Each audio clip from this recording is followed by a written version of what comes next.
رب اجعلنی مقیم الصلاۃ ومن ذریتی، عادل کی دعا. کہا کہ پروردگارا مجھے بھی تو نمازی بنا دے اور میری اولاد کو بھی نمازی بنا دے. نماز آپ جانتے ہیں یہ رأس العبادات ہے، عبادتوں کی سردار نماز ہے. اسلام کی بنیاد جن 5 چیزوں پہ رکھی گئی، دوسرے نمبر پہ جس کا درجہ دیا گیا وہ نماز ہے. اسی لیے اللہ کے نبی صلی اللہ علیہ وسلم معاذ بن جبل رضی اللہ عنہ کو یمن کی طرف بھیجتے ہوئے نصیحت فرمایا تھا. کہا کہ سب سے پہلے لوگوں کو توحید کی طرف دعوت دینا، وہ اسلام قبول کر لے تو پہلی تعلیم ان کو نماز کا حکم دینا. کیوں؟ قیامت کے دن جب انسان آئے گا، عبادتیں ہزاروں کی کیا ہے، کروڑوں کی نیکیاں کیا ہے، لیکن پہلا سوال کیا ہوگا؟ اول ما یحاسب به العبد یوم القیامۃ الصلاۃ. ایک حدیث میں ہے اول ما یحاسب به العبد یوم القیامۃ الدماء. پہلے نماز کے بارے میں سوال کیا جائے گا، اور ایک روایت میں خون کے بارے میں کیا جائے گا. اللہ کے حق کے سلسلے میں پہلا سوال کیا ہے؟ نماز. بندوں کے حق کے بارے میں، خون کے بارے میں سوال کیا جائے گا. کوئی ناحق کسی کا قتل کیا ہے تو اس کے بارے میں اس کو جواب دینا ہے. حدیث میں آتا ہے جب تک بندہ نماز کے بارے میں حساب نہیں چکائے گا وہ آگے بڑھ ہی نہیں سکتا، وہ کامیاب ہو ہی نہیں سکتا، اگرچہ کہ اس نے کتنی بڑی نیکیاں کی ہیں. تو اس لیے میرے بھائیوں، نماز یہ میرے لیے اور آپ کے لیے اسلام کی سب سے بنیادی تعلیم ہے. ہم دنیا کے 1000 نیکیاں کریں، لیکن اگر اس نماز میں اگر ہم سستی کریں تو ہم زندگی میں کبھی کامیاب نہیں ہو سکتے. پیارے نبی نے امت کو جو آخری پیغام دیا وہ یہی پیغام تھا، الصلاۃ الصلاۃ. لوگوں، میری زندگی کی سب سے آخری نصیحت اور وصیت یہی ہے، نماز کو مضبوطی سے تھام لو، دنیا اور آخرت میں کامیاب ہو جاؤ. الصلاۃ الصلاۃ وما ملکت ایمانکم. اپنے ماتحتین کے ساتھ حسن سلوک کرنے کی تعلیم دی.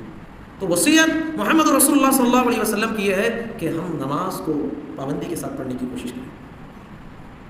تو اللہ کے نبی صلی اللہ علیہ وسلم فرماتے ہیں جعلت قرۃ عینی فی الصلاۃ. میری آنکھوں کی ٹھنڈک نماز میں رکھ دی گئی ہے. ہاں، ہماری آنکھوں کی ٹھنڈک کس میں ہے؟ بیوی میں ہے، بچوں میں ہے، گھر میں ہے، مال میں ہے، دنیا میں ہے، عہدے میں ہے، منصب میں ہے. پیارے نبی نے کہا مجھے آنکھوں کی ٹھنڈک دنیا کی کسی چیز میں نہیں بلکہ نماز پڑھنے میں رکھ دی گئی ہے. جعلت قرۃ عینی فی الصلاۃ. میری آنکھوں کی ٹھنڈک مجھے نماز میں رکھ دی گئی ہے. اسی لیے اذا حزبہ امر فزع الی الصلاۃ. پیارے نبی کو جب بھی کوئی مشکل پیش آتی فوراً نماز کی طرف لپکتے تھے. جو آدمی جس سنجیدگی کے ساتھ جو عبادت کرتا ہے اس کے چھوٹنے پر اسے اتنی تکلیف ہوتی ہے. میری زندگی میں اور آپ کی زندگی میں نماز چھوٹنا چھوڑا، ہمیں خود جانتے پوچھتے چھوڑ دیتے ہیں تو بعد میں پڑھ لیں گے، قضا کر لیں گے. ایسا نہیں تھا. محمد رسول اللہ صلی اللہ علیہ وسلم کا مسئلہ اور صحابہ کا مسئلہ ایسا نہیں تھا. نماز کے سلسلے میں کتنا سنجیدہ تھے آپ ذرا غور کیجیے. ایک دن عائشہ رضی اللہ عنہ بازو میں بیٹھی ہوئی تھی. کہا کہ اللہ کے نبی، اے اللہ کے نبی، آپ کو احد میں زیادہ تکلیف ہوئی یا طائف میں زیادہ تکلیف ہوئی؟ تو پیارے نبی صلی اللہ علیہ وسلم نے فرمایا تھا عائشہ مجھے احد سے زیادہ طائف میں ہوئی. تو پیارے نبی صلی اللہ علیہ وسلم بڑے خطرناک ماحول میں بھی پیارے نبی نے کبھی بد دعا نہیں کیا. لیکن جب 5 ہجری میں جو غزوہ احزاب، جو گڑھا کھودا گیا، خندق کی جو جنگ ہوئی، اس وقت میں جو ہے 10,000 کی فوج لڑنے کے لیے آئی. ادھر سے صحابہ دفاع کر رہے ہیں، وہ بھی مشرکین دفاع کر رہے ہیں، حملہ کر رہے ہیں. بڑا قسم کرسی کا ماحول تھا. یہاں تک کہ پیارے نبی صلی اللہ علیہ وسلم کی عصر کی نماز چھوڑ گئی. اس وقت میں پیارے نبی صلی اللہ علیہ وسلم نے ہاتھ اٹھا کے بد دعا کیا، شغلونا عن صلاۃ الوسطی. کہا کہ ان کافر اور مشرکوں کی وجہ سے میری زندگی کی ایک نماز، عصر کی نماز جو اس کے وقت سے ہٹ گئی. بولے اللہ بیوتہم وقبورہم نارا. اے اللہ ان کی قبر کو، ان کے گھروں کو تو آگ سے بھر دے. اللہ اکبر. پتھر کھا کے بھی وہ نبی جو ہے بد دعا نہیں دینے والے. زندگی میں ایک نماز چھوڑ گئی تو بد دعا زبان سے نکل گئی. تو سوچو تو صحیح میرے بھائیو، اسلام کے نزدیک نماز کا کیا مقام ہے، نماز کا کیا مرتبہ ہے جو میرے اور آپ کی زندگی میں نظر نہیں آتا. نماز کا بڑا مقام ہے. ہم ذرا پیٹ دکھتا ہے، سر دکھتا ہے، نماز چھوڑ دیتے ہیں، نماز ہی نہیں پڑھتے. تھوڑا بخار آیا، نماز چھوڑ دیتے ہیں. ایسا نہیں ہے. نماز کسی بھی لحاظ سے معاف نہیں ہو سکتی. ہاں، شریعت نے اجازت دی ہے، آپ کھڑ کے نہیں پڑھ سکتے، بیٹھ کے صحیح پڑھو. بیٹھ کے نہیں پڑھ سکتے، اتنے بیمار ہیں، لیٹ کے صحیح پڑھو. طریقہ الگ ہے.